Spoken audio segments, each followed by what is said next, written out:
a introdução é mais para agradecer o pessoal, né, pela presença aí, né, por reservar um espacinho do tempo de vocês aí para dar uma olhada nesse conteúdo que é bem relevante, né, e colocar a Yamit e a Quest à disposição aí de vocês nas necessidades que vocês tiverem, né. Então, muito obrigado aí pela presença de vocês. E agora vamos ouvir o mestre Daniel Donda, né, que é o cara que manja desse negócio aí. Ah, que é isso.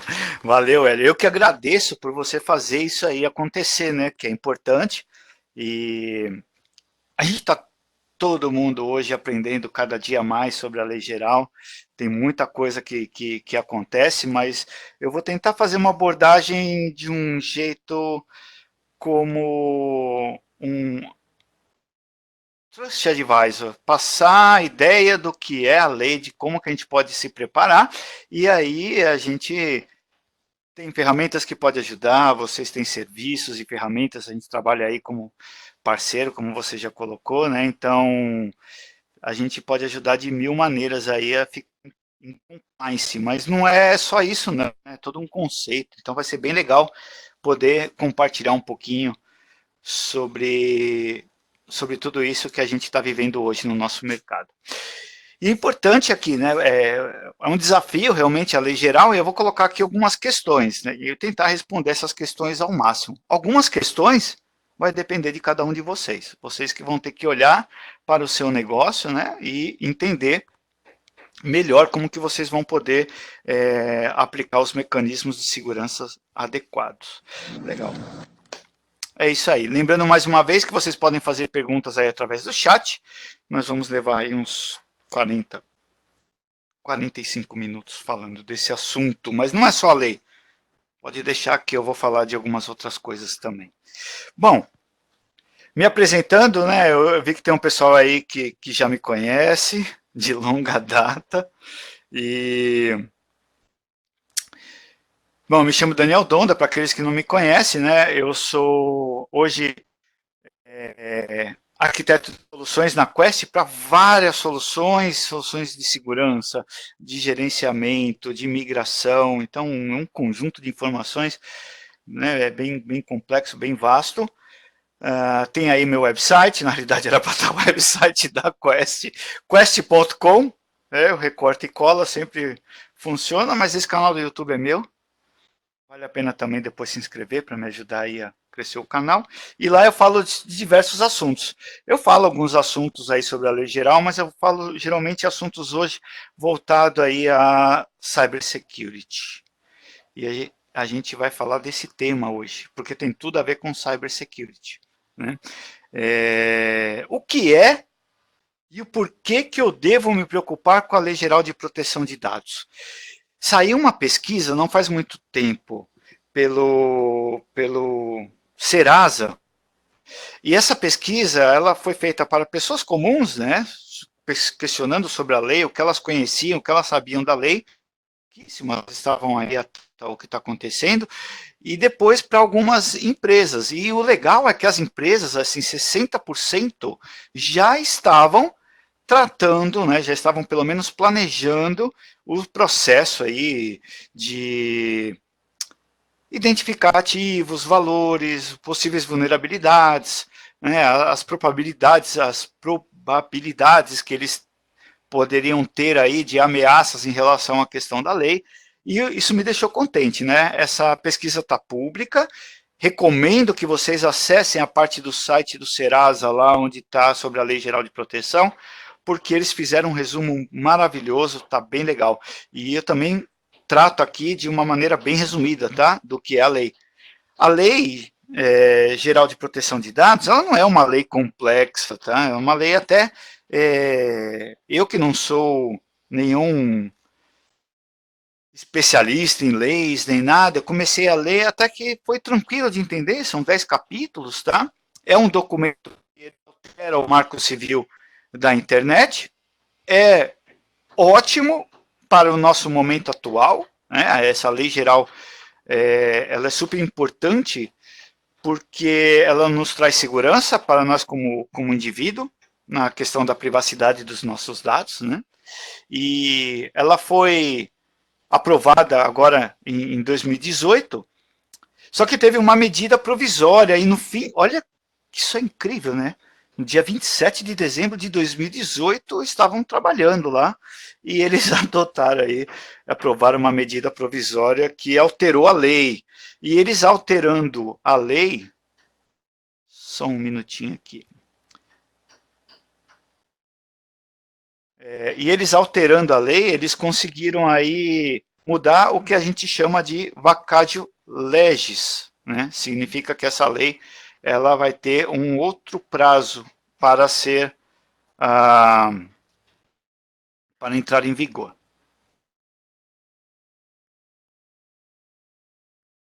Pausado. Vamos. Seguem os slides. Vamos ver.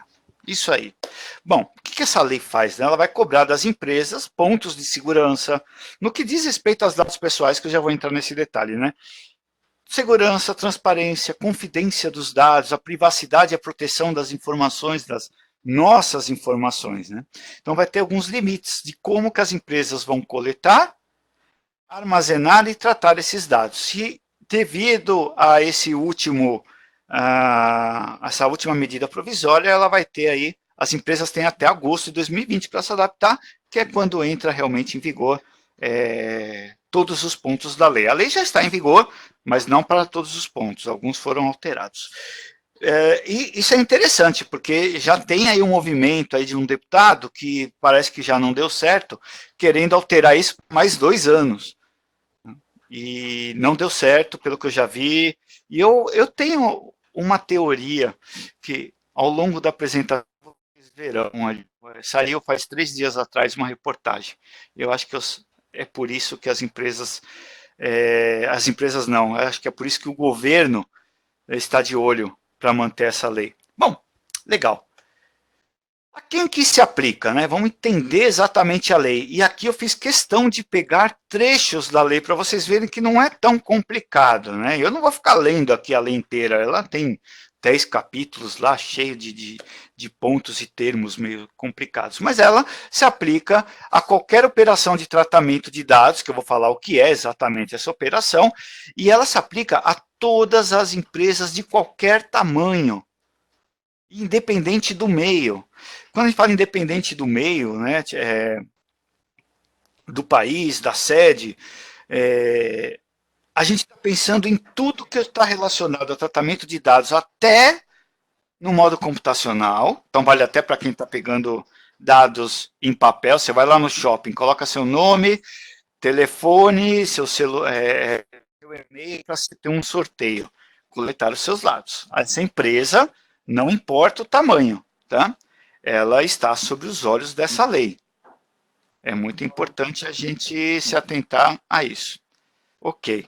Seguindo, então, a operação é para o tratamento de dados que seja realizado no território nacional. Então, se a empresa está no Brasil, ela trata dados aqui, ela coleta, né, e trata os dados no nosso território nacional. E também tem que se eu tenho uma empresa e essa empresa tem uma filial, digamos no Chile, na Argentina, em qualquer outro país, tá? Mas que os dados tenham sido coletados, né? E os tratamentos, o tratamento desse dado está relacionado ao meu órgão no Brasil, então ele vai ter, estará também sob os olhos da lei. Beleza. Se aplica a todos. Por isso que as empresas devem se preocupar. Não existe tamanho, né, desde que o país de sua sede, do país onde esteja localizado, os dados sejam o Brasil. Então, qualquer empresa brasileira, praticamente, né? E ele fala de dados pessoais. O que são esses dados pessoais? Né? Dado pessoal é meu nome, meu endereço, meu telefone, aquilo que a gente já conhece como um dado pessoal da pessoa, né? Só que essa lei, ela trata de dados pessoais e um dado pessoal sensível. De certo modo, um dado pessoal sensível é qualquer tipo de dado que possa, de alguma maneira, gerar uma discriminação. Então, isso aí vai ser considerado um dado sensível. Então, uma origem racial, convicção religiosa, opinião política. Os dados pessoais a gente coleta o tempo todo. Quando vocês são contratados, quando vocês contratam, vocês estão coletando ou fornecendo seus dados pessoais. Quando eu compro uma casa, quando eu faço um cadastro no website, tudo isso está sendo coletado, tratado, e são dados pessoais. Muitas vezes existem dados pessoais sensíveis. O que é muito interessante, eu fui fazer um cadastro esses dias, eu tinha dado todos os meus dados, né? Inclusive dados pessoais sensíveis. Eles pediram. E teve um dado pessoal sensível, que a gente às vezes não se dá conta de que ele é sensível, que é um dado genético ou biométrico. E não foi escaneamento da íris ou facial, e nem foi dos meus dedos, foi da palma da minha mão. É Palm Vein que fala. E foi a primeira vez que eu me cadastrei utilizando essa tecnologia, onde você encaixa sua mão com seus dedos num ponto e ele escaneia a palma da sua mão para analisar os recursos da sua veia. Foi bem interessante isso aí. E é um dado sensível, tá? Se eu tiver qualquer informação biométrica, é um dado sensível. Devemos ficar atentos. Beleza? Eu estou vendo que no bate-papo vocês estão tranquilos. Deve estar fácil, está tranquilo. Tratamento de dados. Isso eu tenho certeza que não tem como uma empresa deixar de fazer, né? Se eu coleto um dado, pronto, já estou tratando, peguei seus dados, eu posso produzir dados também, né? Eu posso receber, classificar, utilizar, transmitir, distribuir, a lista é longa, tá? Isso está no artigo 5º, e é toda operação que eu realizo com os dados pessoais. Então, se eu tenho aqui uma empresa, cadastro suas informações, armazeno no banco de dados, depois faço backup, depois mando para a nuvem, eu acabei de fazer um tratamento de dados pessoais ou dados pessoais sensíveis. Agora, o mais importante é que as empresas elas têm que ter uma finalidade.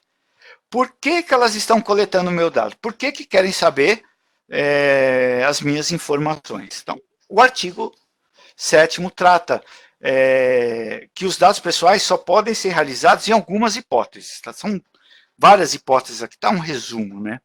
Mas, por exemplo, se eu quero talvez aí coletar dados para fins de marketing, eu vou vender essas informações. Ou eu tenho um website e eu fiz um app, mas para você baixar, você tem que me fornecer suas informações, né? Esse tipo exato, né, de coleta dessa informação, eu preciso ter o seu consentimento legal, né? E esse consentimento, que é para uma finalidade específica aí, eu vou ter que ter ele por escrito, ou ter ele de uma forma que eu possa corroborar com a justiça que você me consentiu. E isso é super complexo, porque quando eu penso num website, por exemplo, eu tenho cookies, e cookies armazenam dados. É interessante saber que os dados pessoais, voltando aqui para os dados pessoais, ele diz, ó, informação relacionada à pessoa natural identificada ou identificável. Então, se você se conectou através do seu provedor de internet, ele te fornece um IP único, isso pode me levar a você? Esse é um dado pessoal, né? Eu consigo chegar, rastrear você. E quando eu estou falando de website, eu tenho lá o seu IP, suas preferências, informações do seu browser, todos esses tipos de dados que podem realmente me levar a te encontrar. Isso aí é bem mais complexo do que vocês imaginam. Então, a lei vai ter várias interpretações, né? Aqui a gente tem, por exemplo, obrigação legal, eu posso tratar de seus dados, eu vou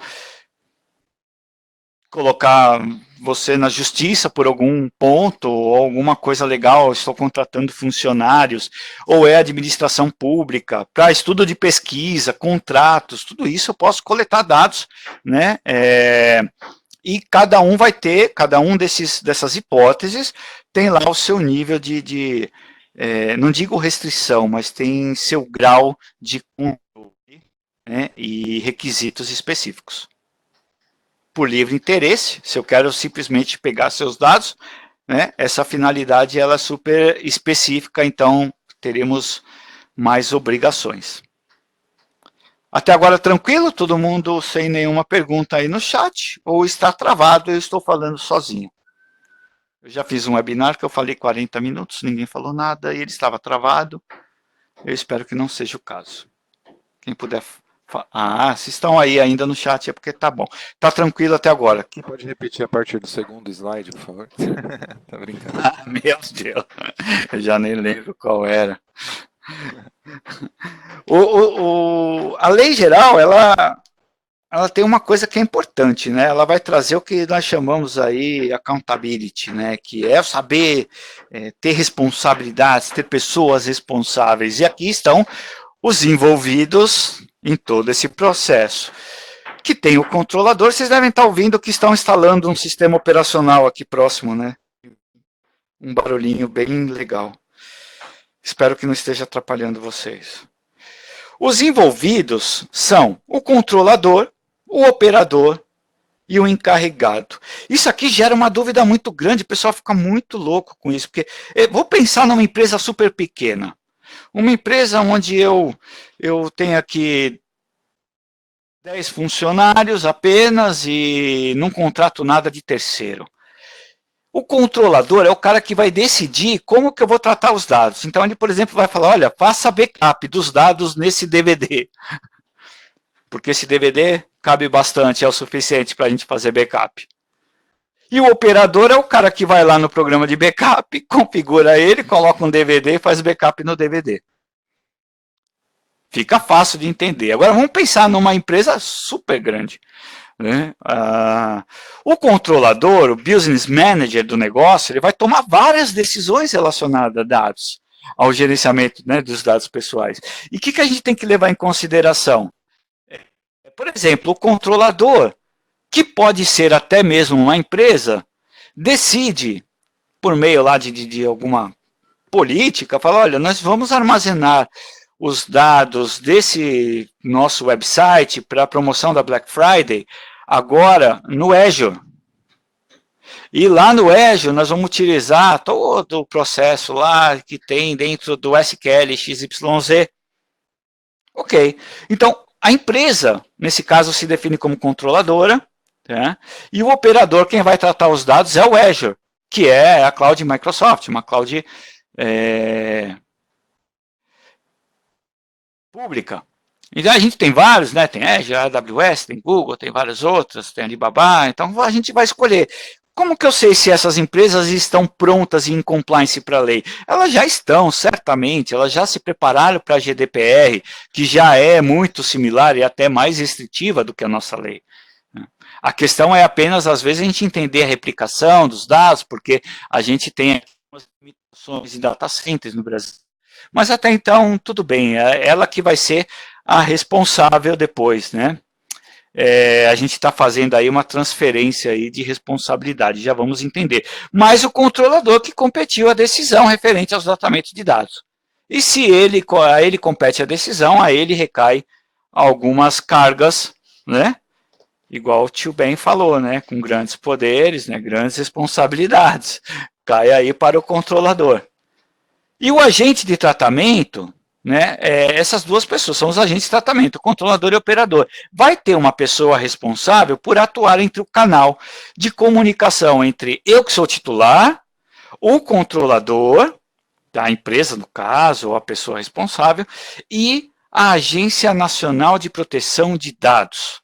Essa Agência Nacional de Proteção de Dados é a agência que foi criada, que já está em funcionamento, ainda precisa ter algumas definições, mas que é ela que vai ser a responsável por aplicar as sanções, por entender, junto com toda a parte legal, quem tomou medidas corretas e necessárias para manter a segurança dos dados. Olha que muito louco isso.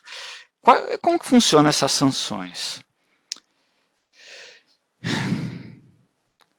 Enquanto a gente estamos indo bem aqui no tempo, eu vi que algumas pessoas até colocaram aí no bate-papo, como que vocês acham que pode acontecer essas sanções administrativas? Se vocês quiserem participar aí, fica legal. Eu conversando com um amigo meu esses dias, ele falou assim, meu, Donda, duvido. Aqui ninguém vai atacar a nossa empresa e nunca vão vazar os dados que a gente tem aqui, porque não tem nada. Mas será que é isso que faz com que a empresa possa ter uma sanção? Simplesmente o vazamento de dados? Esses dias vazaram dados de uma telecom aqui, né? Vazou bastante dados. Eu recebi um e-mail esses dias também que houve um vazamento de dados onde estão, né, os meus dados. É bem interessante, eu vou mostrar para vocês. Bom, a questão é a seguinte, né? Sanções administrativas. Como que elas vão chegar? Por que eu posso ter uma multa de até, simples, né, de até 2% do faturamento da pessoa jurídica, da empresa, no caso, que pode chegar até a 50 milhões de reais. Isso aí é o que está na lei. Por infração. O que seria uma infração? Vazou dados? Aí é o que a gente pensa, certo? Mas não, não é. E para isso eu vou ter que mostrar para vocês depois alguns pontos da lei. Para eu estar em conformidade com a lei, eu tenho que me adequar aos pontos do que ela me propõe. E alguns desses pontos são simplesmente adequações de segurança técnica. É coisas que são básicas, que eu acho que todo mundo já está fazendo. Eu espero. Olha que saiu faz 3 dias atrás. 3 dias atrás, no o Globo, o link está aqui, eu acho que eu consigo compartilhar também. Esse link, não consigo agora, porque eu não consigo copiar o link para mim. Mas eu compartilho com vocês ao término da apresentação. Proteção de dados, saiu no Globo. Ó. A União estima arrecadar 20 milhões em multas nos primeiros 12 meses de vigência da Lei Geral de Proteção de Dados. Eles estão com sangue nos olhos. Não é assim que a gente fala? E eles tratam muito aqui da questão, né, do vazamento, tá? Listas de clientes, de terceiros vazados. Isso eles tratam muito. Isso realmente é o maior perigo. É o maior dos perigos.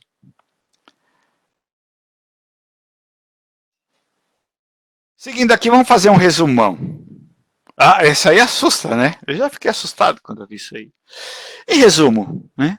A quem a lei se aplica? A todas as empresas envolvidas no tratamento de dados pessoais. Dados pessoais, se tem um nome e sobrenome. Se tem um e-mail da pessoa e o meu nome, meu e-mail, por exemplo, eu vou mostrar meu e-mail para vocês em um website muito legal aqui. Deixa eu abrir ele numa nova janela. Deixa eu colocar aqui um website. Isso vocês não estão vendo. Eu sei que vocês não estão vendo porque eu quero só... Agora vocês estão vendo. Esse website ele é sensacional. Vocês devem conhecer e salvar eles nos seus favoritos. Have been found. Eu vou colocar o meu e-mail. Olha o meu e-mail como ele é um dado pessoal. danieldonda@gmail.com. Não tem cor, tem meu nome e sobrenome. É um dado pessoal, tá? Ele me leva à minha pessoa. E olha só aqui embaixo, eles têm um banco de dados. A Microsoft utiliza o Have Been Found para não deixar você usar senhas do tipo, vou colocar uma senha secreta. E eu coloco aqui, ó, password. É ótima essa senha, mas olha só, super complexa, né? Letra maiúscula, tem números, tem símbolos, mas essa senha ela já vazou aqui. E olha como que eles sabem que vazou. Dá uma olhada aqui embaixo, ó, a quantidade de objetos que eles têm nos bancos de dados de vazamento de empresas. Isso aqui é gringo. Existe alguns websites que trocam base de dados de vazamento de empresas nacionais. Mas olha só, todo mundo tem sua conta no LinkedIn, alguns outros sites. E se eu perguntar se foi vazado esse meu e-mail? Sim, foi vazado esse meu e-mail. Aonde? No Bitly, no Canva, em maio desse ano. No MySpace, no MyHeritage, e no ShareDis. Aqui não está, mas foi vazado o meu e-mail também no LinkedIn. Não sei porque que ele não pegou aqui. Tá? Assustador isso. Aí você fala, poxa, mas e daí? É seu e-mail pessoal. Mas os hackers, que eles têm uma motivação, eles vão falar, peraí, Daniel Donda, olha, o e-mail dele vazou aqui. Deixa eu olhar. Pega aqui no banco de dados do Bitly, pega aqui no Canva, pega aqui. Pô, ele usa o mesmo? Outubro de 2019, faz pouco tempo, hein? Esse eu recebi esses dias aqui, o e-mail. Pegou meu e-mail, informações de empresa, localidade geográfica, títulos de trabalho, nome, muita coisa. Social media profiles, por isso que eu tenho mais seguidores hoje. E aí o que acontece, né? Se eu uso a mesma senha para tudo, talvez eu use a mesma senha para os meus dados corporativos.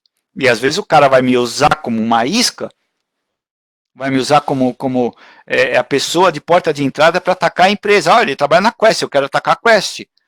Vamos tentar ver se a senha dele, que é tudo igual aqui, é a mesma da Quest. E lá eles conseguem dados pessoais. Já pensou que perigo? Ou chega a trabalhar nos meus servidores, alguma coisa do gênero. Como que as empresas tratam, né? E pensando nessas questões, pensando aí sobre a lei geral, que vai estar pronta agora em agosto de 2020, a pergunta que todo mundo me faz, o que eu tenho que fazer primeiro? Qual que é meu primeiro passo? Tá? Eu vou dar um resumo, super rápido agora. O que a gente tem que fazer primeiro? Vejo que ou vocês estão gostando da apresentação, ou ninguém está participando, ninguém escreve nada. Eu estou fazendo um monte de pergunta, né? Primeiro que eu tenho que fazer é uma proteção em camada e aplicar diversos controles de segurança, né? A gente fala, segurança tem que fazer parte do meio físico, do meio técnico, de tudo. Segurança é a chave de tudo. Eu tenho que ter mecanismos de segurança preventivos, detectivos, corretivos, né? Começar por uma boa política de segurança, né, que se colocou, é a melhor coisa que a gente tem. E às vezes, agora pensando, sabe o que as empresas estão fazendo, que eu altamente recomendo, é criar um pequeno comitê para começar a decidir. E aí o pessoal já começou a participar legal agora, aplicar ISO 27001. Sim, tem vários frameworks de segurança que a gente pode aplicar para começar a utilizar, a seguir uma padronização de segurança, que vai nos ajudar nos próximos slides. Tá? A gente vai ver isso aí. Né? Mas iniciar mesmo. Primeira coisa, lembrem disso aqui. Gerenciamento de risco, que as empresas tratam. Né? Toda decisão agora, pensando na lei, mas isso aqui eu estou falando geral, tá? Toda decisão de gerenciamento de risco para a empresa, eu falo de segurança, mas é que hoje a segurança está relacionada à lei. Toda inicia com o gerenciamento de risco, e ele começa pela avaliação dos seus ativos. E nesse caso, hoje, o ativo pode ser uma máquina, aí o cara vai falar, uma máquina, é um computador, ele vale R$1.000. Eu não preciso me preocupar com R$1.000, eu não vou gastar mais 500 no antivírus ou num sistema de criptografia. Mas quando eu falo a avaliação dos ativos, eu estou falando de dados. Se tem dados naquele computador, que é um notebook, que a pessoa viaja, qual que é o custo daquele ativo lá? Primeiro que eu tenho que pensar numa sanção administrativa de 50 milhões, né? Então, quanto que eu tenho que investir em soluções? Às vezes, se eu tiver que gastar 300 milhões aí no notebook, que se dane, paga 50 milhões na lei. O que eu duvido que vai ser alguma coisa desse gênero. Né? Então, assim, primeiro precisa ver se esse computador está em risco, né? Se tem vulnerabilidade em cima dele, se ele realmente está em risco. Pode acontecer alguma coisa? Olha, é um notebook, mas ele fica trancado no cofre, dentro do Banco Central. Porra, não tem risco nenhum lá dentro. Até tem risco, mas é mínimo. Né? Não, ele fica andando junto com os meus vendedores, os dados pessoais, que viajam o Brasil inteiro. Ou na minha empresa, eu tenho o Windows Server 2003. 2000, não sei. Né? Sistemas operacionais que não foram controlados, que não tem patch management, que não tem controle, que talvez eu não tenha um antivírus, eu não tenho um firewall. A proteção tem que ser em camada, tá? Até as pessoas devem ser tratadas nesse projeto aí. E como a gente está pensando em dados pessoais, uma das coisas que a gente tem que fazer, né? A gente falou aqui de segurança, eu vou falar aqui sobre a coleta de dados, que é a parte também de classificar, né? Vou falar um pouquinho. E tá aí, ó. Falaram bastante aí sobre segurança, política, a ISO. Eu coloquei aqui os 5 pontos aí do NIST e a gente tem que pensar nisso, né? Na confidencialidade, pedindo os acessos a usuários não autorizados, a integridade, garantir que eles são confiáveis, que são precisos, e manter a disponibilidade dos dados. E essa disponibilidade não é só para quem vai ter que acessar, se acaso eu tiver aí um ataque, eu preciso manter meus dados disponíveis, não posso parar as operações, eu tenho que voltar rapidamente. Então, identificar, proteger, detectar, responder e recuperar. Esse é o melhor resumo. Aí fala, pô, tá, peraí, você falou um monte de coisa de segurança, beleza.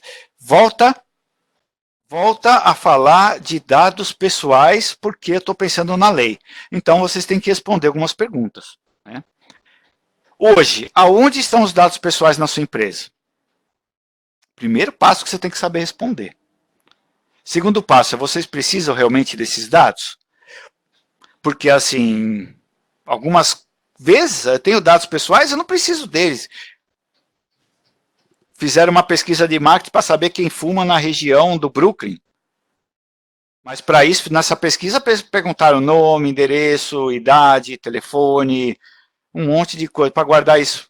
Depois que eu tenho os dados, eu falo, 50% dos homens fumam, 40% é mulher que fuma. Eu não preciso saber o nome, endereço, para quem o cara vota. Então, eu vou minimizar, né, o meu risco. Eu vou usar somente os dados que eu preciso. Quem possui acesso aos dados? Então, nessa identificação onde eles estão, eu preciso saber se eu preciso, se não apago. Se eu preciso, quem possui acesso? Existe backup desses dados? E se existe backup, como que eles estão armazenados? Na minha historinha lá, o cara armazena um DVD. Não, uma DVD a gente sabe que ninguém mais faz isso. Mas imagina que você ainda tem na sua empresa algum local cheio de DVD com dados pessoais. E o que a lei vai dizer sobre isso? Né? Ok, eu vou responder essas perguntas. Né? Eu preciso de um software de DLP, algumas coisas assim, vou identificar. Mas e aí? O que a lei me diz? Então vamos lá. Alguns artigos, poucos, tá? Para ser legal. Artigo 46. Os agentes de tratamento, a gente já sabe que as pessoas lá que executam, que definem, têm que adotar medidas de segurança, técnicas e administrativas aptas a proteger os dados pessoais. De acesso não autorizado, então por isso que eu perguntei, quem acessa? Né? De situações acidentais, pô, o cara deixou cair uma fita de backup quando estava indo para um outro site, não pode, né? Ou ilícitas, ou de destruição, perda, alteração, comunicação, tem que proteger. E isso o que é? Medidas técnicas de segurança, proteção em camadas, saber onde estão os dados, proteger o acesso desses dados. Como que eu protejo? Recursos padrões aí de segurança administrativo. Né? Ter um backup desses dados, mas também saber que ele está criptografado. Outra coisa importante, falei dados pessoais, todo mundo sabe. Dados pessoais sensíveis, todo mundo sabe. Agora, se eu puder pegar um dado e criptografar esse dado, isso já significa que esse dado é um dado anonimizado, segundo a lei. Dados anonimizados, eles estão livres aí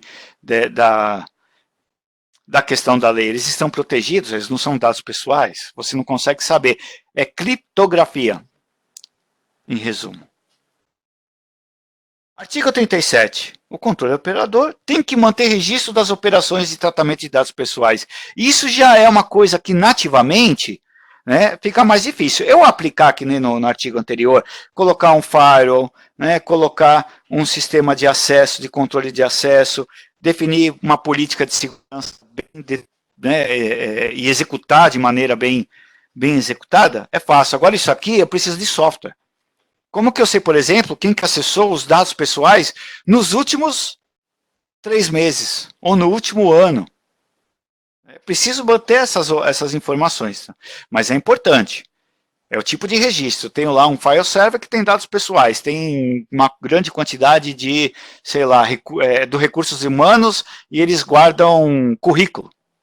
Peguei esses dias essa situação, cheio de dados pessoais, né? O que eles têm que fazer lá? Eles têm que proteger, o acesso tem que ser somente às pessoas específicas, E, além do mais, eles têm que manter registro. Então, tem que saber quem que acessou, quem que apagou, quem que copiou. Isso é com auditoria que se faz. O artigo 5º e 12, eles estão relacionados, que é o que eu falei sobre a anonimação. Né? Então, no 5º, ele define que a anonimação é quando eu uso meios técnicos para fazer com que o dado perca a associação, direta ou indireta. Né? Se eu faço isso, eu anonimizo o dado. Então, eu posso mascarar dados, eu posso usar o tokenization, que fala que é uma maneira de inverter as informações que se perde a associação, e a própria criptografia em si. Né? Isso aí vai ser importante porque eles não são considerados dados pessoais. É muito importante, a não ser que a pessoa consiga reverter, né? Aí você fala, poxa, mas aqueles bancos de dados que vazaram, está tudo criptografado. Está armazenado em forma de hash. E a maioria desses dados, eles são revertidos porque existem grandes word lists que os hackers conseguem quebrar. Então, se pudesse ser revertido, não adianta em nada. Esse já é o maiorzinho, um pouco mais complicado de ler, mas não tem nada de muito segredo aqui, né? É que eu acho isso aqui muito importante. O controlador deverá comunicar à autoridade natural e ao titular se tiver algum incidente de segurança. E isso é o que se aplica às maiores multas da GDPR na União Europeia. Houve um vazamento e eles preferem ficar quietos para não queimar a imagem da empresa, porque o maior dano de um ataque, muitas vezes, não é nem financeiro, é a imagem, é a reputação. E é nesse momento aí que as empresas ficam com medo. Né? E aí, o que a Quest pode ajudar? Né? Eu, a Quest e o Aerial IMT. Acho que eu sempre falo errado, mas tá bom. Bom, a gente pode ajudar ao primeiro passo. Eu dividi em 3 pilares aqui, pensando na GDPR também, tá? Era o que a gente fazia quando começou a tratar com as empresas europeias. Primeiro, você tem que conhecer o seu ambiente e planejar. Você tem ativos, identificar os acessos, garantir acesso privilegiado com menor risco. Conformidade operacional, ter políticas e garantir que elas são aplicadas. Não adianta fazer uma política de segurança, a pessoa lê a política, mas ela segue outro padrão. A gente tem que forçar. Né? Política é obrigatório de ser mandatório. As pessoas não seguem se estiver só escrito. Ter alertas, né, em tempo real para o que está acontecendo. A gente viu agora que eu tenho que ter essa definição pela lei.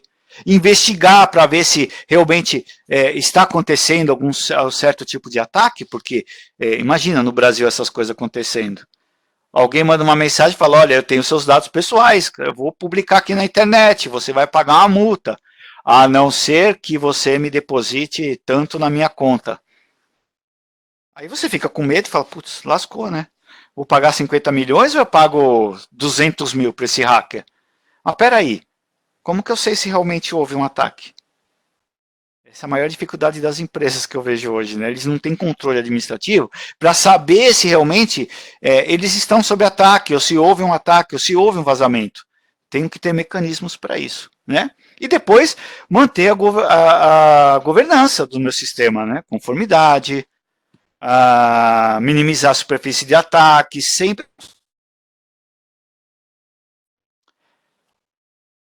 Tem uma pergunta muito legal, que ele fala sobre alerta em tempo real. Aí, se eu tiver, por exemplo, um sistema de monitoria dos meus ativos. Isso vale sim para ativos, vale para serviços.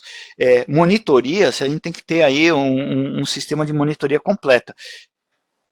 Em tempo real, eu quero saber, por exemplo, talvez, se está tendo uma movimentação e uma volumetria muito grande de dados. Isso pode caracterizar um tipo de roubo de informação.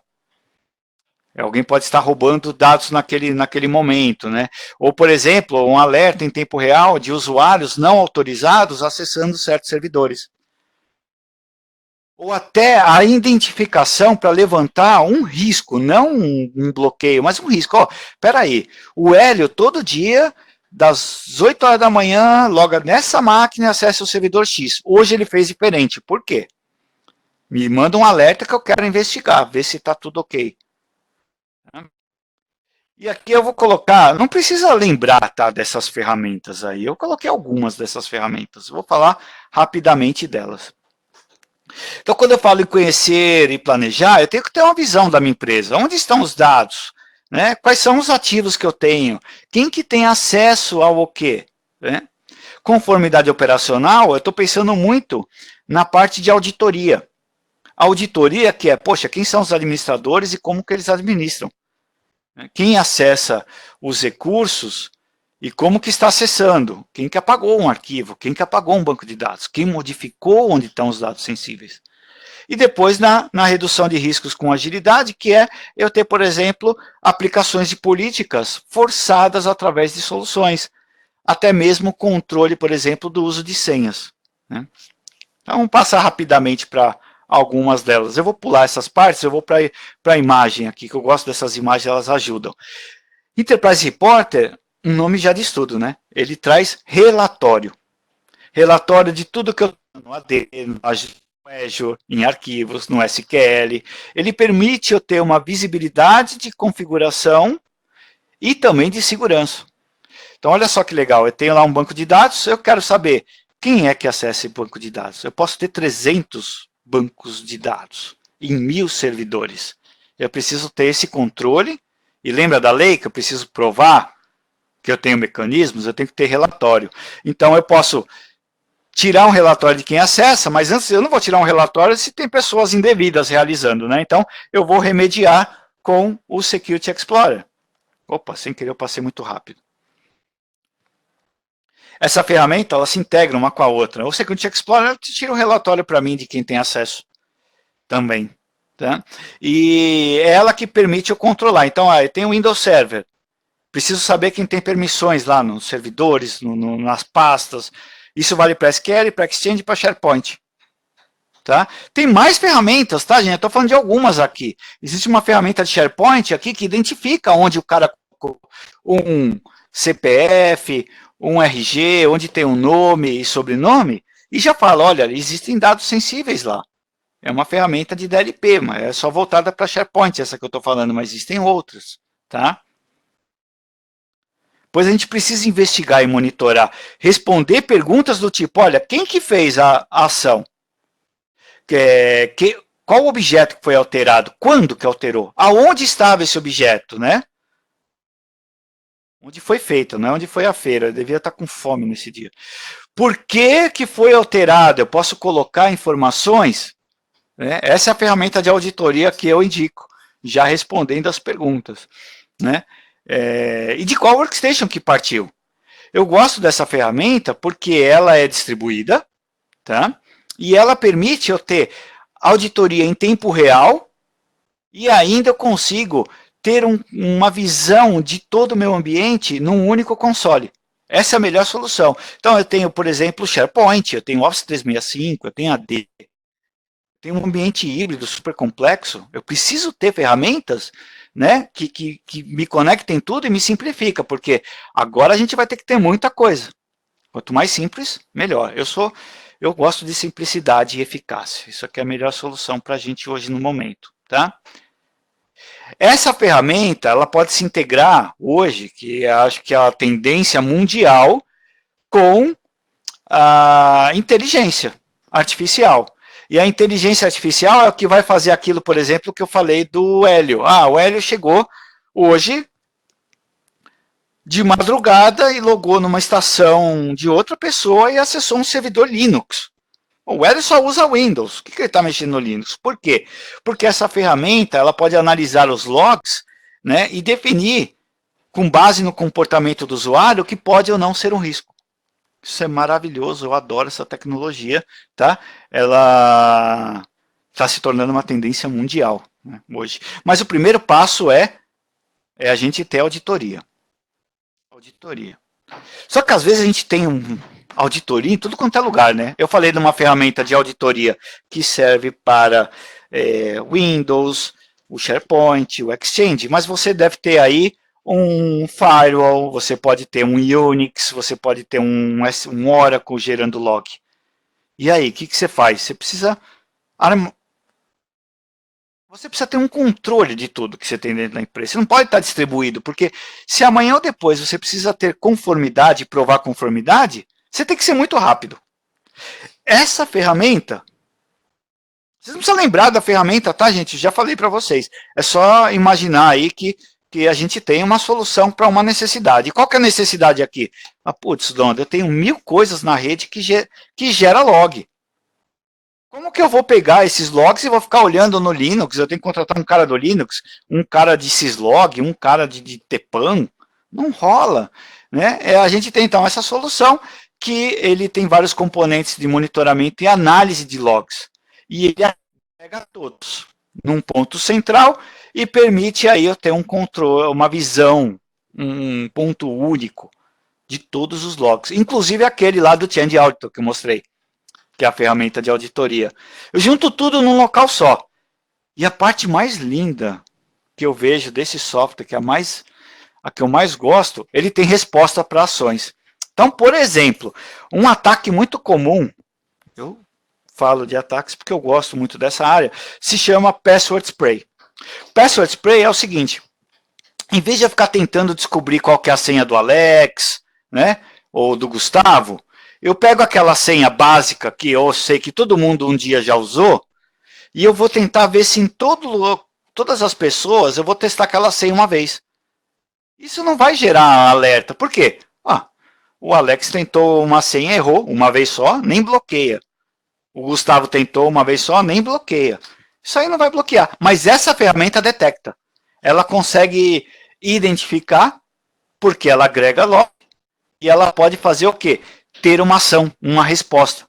Olha, um ataque desse está acontecendo, bloqueia agora. Fecha de onde está sendo a proveniência desse ataque. É muito legal. Ok. E para controlar? Lembra que eu falei das políticas? Aonde estão a maioria das políticas? Onde é o alicerce da nossa infraestrutura de rede num ambiente Microsoft? O Active Directory.